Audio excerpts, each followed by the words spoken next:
In this video, I'm going to show you how to cook the best steaks ever in your oven. In fact, once you try these, you may never want to go back to your grill again. I'm not kidding.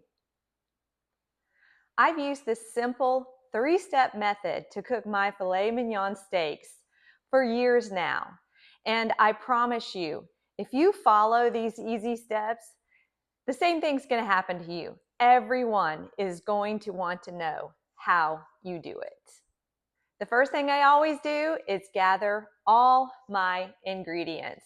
And it's pretty easy when you're cooking steaks. I always use high quality filet mignon steaks. We purchased this 4-pack from Costco. It's generally where we go. They have a great deal on filet mignons and they always turn out great. You'll also need a high quality salt. I really like using Redmond's real salt. It's just so good and so good for you. You'll want a meat thermometer. I really don't know how to do this without a meat thermometer. It guarantees you just the perfect steak every time. And you'll want about 1 tablespoon of real salted butter. About an hour before you're ready to plate your steaks, you'll want to set your refrigerated packet of steaks out for about 15 minutes while you gather all of your ingredients. At this time, usually what I like to do is lay a piece of foil over my broiler pan. It really makes cleaning up so much easier. You also can go ahead and preheat your oven to 275 degrees. Once your steaks have rested 15 minutes out of the refrigerator, go ahead and place them on your broiler pan and salt them generously.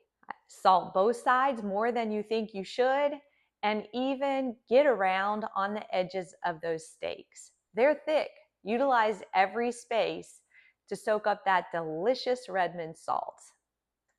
Once your steaks have been salted, you'll want to insert your meat thermometer. I usually pick the thickest one and put it nicely in the middle of the middle, if that makes sense. And then I set the temperature to go off at the desired doneness. Now I like my steaks around with an internal temperature of about 138. My husband likes 136.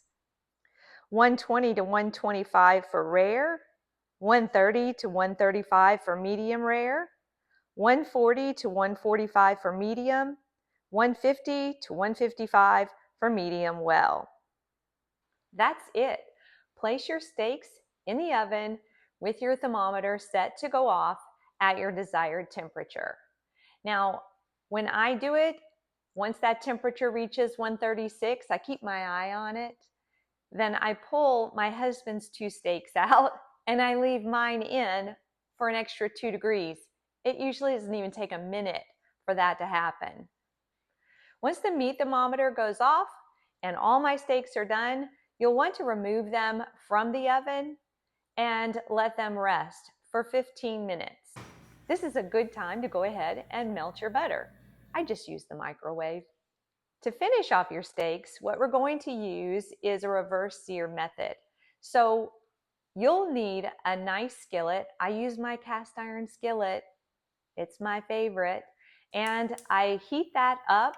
I don't put anything on it. It's seasoned. I heat it up so that when I pop those steaks in to let them sear for 3 minutes on each side, they make a nice sizzling sound. That's 3 minutes on each side, and then I remove them, and that's when I brush my butter on. The steaks are ready to be served right away.